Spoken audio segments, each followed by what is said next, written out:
جئت أبشركم ببشرى لست بصاحبها، إنما صاحبها صاحب الغار بأبي هو وأمي صلى الله عليه وسلم. في بشرى للذاكرين المستغفرين المسبحين. وجئت أذكر نفسي الغافلة والمقصرين من أمثالي والغافلين بأعظم كنز مفقود في الأمة وأعظم عمل يترجى به الله عز وجل، من فعله فقد سبق.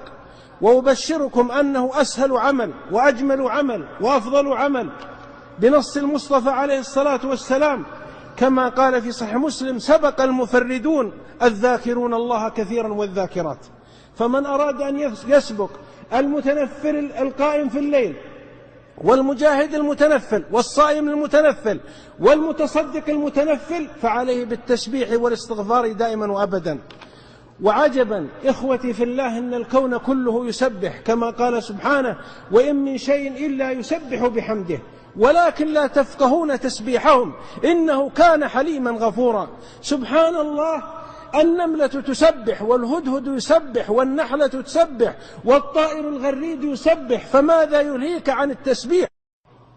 اسمعوا البشرى الأولى واسمعوا إليها. وهذا الحديث لم ينتشر كثير بين طلبة العلم ولا في المدارس، وقد ذكروا كثير من العلماء، وابن رجب ذكره وصححه الألباني والإمام أحمد وألف فيه رسائل. تقول أم هاني بنت أبي طالب أخت علي، يعني بنت عم الرسول صلى الله عليه وسلم. شوف النسب هذا الذي كأنه نسب الشمس، الأطهر والأزكى والأبر، هي من بيت النبوة. سمنت وكبرت في السن. قالت: يا رسول الله، مر بها سيد ولد آدم صلى الله عليه وسلم، مع العلم أنه قد رحب بها مرة وأجارها، يعني أعتق رقبة وسلم. كان رجل محكوم عليه بالإعدام فشفعت هي فشفعها. من هو هذا الرجل؟ ابن أبي السرح، ارتد من الإسلام، أرسل صلى الله عليه وسلم برسالة فارتد وكفر وحارب الله. فلما فتح صلى الله عليه وسلم مكة أتى يلتجي يريد يعود، شاف أن الدولة انتصر صلى الله عليه وسلم، شاف أن الدولة مع رسول الله عليه وسلم، فرآه علي بن أبي طالب، وحسبك بعلي بن أبي طالب إذا رأى عدوا للإسلام.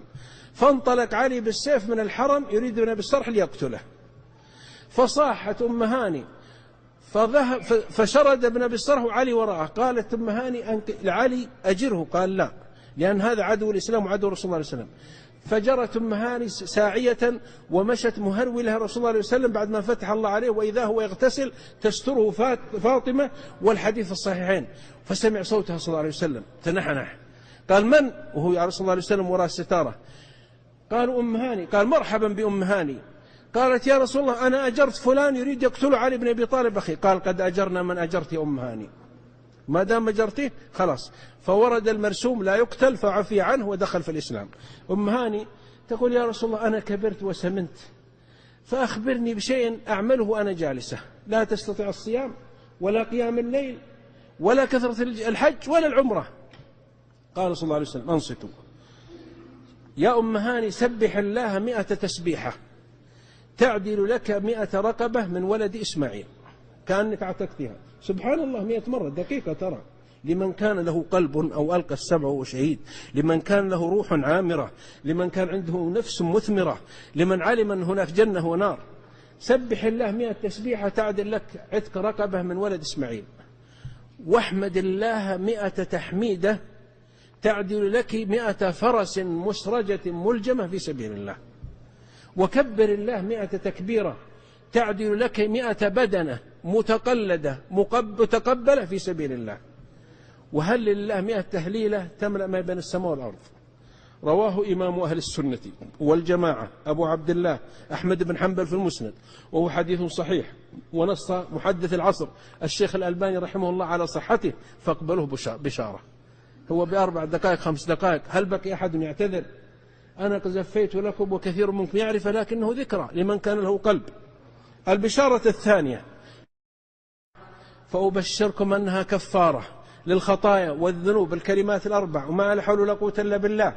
فقد ورد من حديث عبد الله بن عمرو بن العاص في مسند أحمد بسند صحيح، قال رسول الله صلى الله عليه وسلم: ما من عبد يقول سبحان الله والحمد لله ولا إله إلا الله والله أكبر ولا حول ولا قوة إلا بالله إلا كفرت عنه ذنوبه ولو كانت أكثر من زبد البحر. رواه أحمد والترمذي وهو حديث حسن. وصحه بعض أهل العلم. سبحان الله والحمد لله ولا إله إلا الله والله أكبر ولا حول ولا قوة إلا بالله، بنية صادقة وصالحة وحضور قلب. وهذه هي الرسالة المرجوة منا الآن أمام أمراض العصر. اسمحون استطرادا يا إخوان، الناس أصيبوا بمرض العين الآن والحسد، وأصيبوا بالسحر، وأصيبوا بالقلق والاضطراب والكدر والهم. الآن في إحصائية يقول في كل 4 نساء امرأة مصابة إما بسحر أو بعين أو بحسد أو بقلق أو بكدر. والشباب الآن أصيبوا بمرض القلق والعياذ بالله والاضطراب النفسي والضيق بسبب الغفلة عن ذكر الله.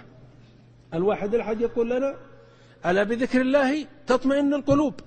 من الذي يطمن القلوب غير الله؟ إذا ذكرته طمن قلبك. من الذي يشرح الصدور إلا الله؟ إذا ذكرته شرح صدرك. فالله الله ادخلوا هذه التغريدات والكلمات بيوتكم ومساجدكم وعلموها أسركم. هل منكم من قام على أسرته علمهم الأذكار؟ وأنا أعرف الأخيار من أمثالكم يفعل ذلك، لكن ذكرى لمن كان له قلب. هل ألزمتم الأسرة بأذكار الصباح والمساء وتعاهدتم عند النوم؟ أطفالنا من يوجههم عند النوم؟ من يعلمهم الأذكار؟ هم وديعة وأمانة عندنا. إذا تخليت عن طفلك وطفلتك وهم لا يدركون أتتهم العين والحسد والشيطان والسحر والهم والقلق. فالله الله في تحسين البيوت وتحسين النفوس وتحسين الأهل بهذه الأذكار الشرعية. البشارة الثالثة، وهذا رسولنا صلى الله عليه وسلم كما في المسند والترمذي قام بصورة صلى الله عليه وسلم لأنه سيد المعلمين. سبحان الذي علمه وسبحان الذي ثبته وسبحان الذي جعله أفضل المعلمين وأحسن عليه الصلاة والسلام من يوجه إلى طريق الله ويهدي إلى طريق الله المستقيم. أتى في حديث أنس إلى شجرة والصحابة جلوس، فأخذ غصن شجرة يابسة ثم حتت الورق حتحته منه حتى تساقط الورق، ثم أعطاهم الغصن. قال إن سبحان الله والحمد لله ولا إله إلا الله والله أكبر تساقط الذنوب عن العبد كما تساقط هذه الشجرة ورقها أو هذا الغصن ورقه. أرأيتم الصورة؟ تريد تساقط ذنوبك؟ تريد تساقط خطاياك؟ تريد تنظف نفسك من المعاصي؟ تريد يكفر الله عنك سيئاتك وخطاياك وذنوبك؟ كرر سبحان الله والحمد لله ولا إله إلا الله والله أكبر.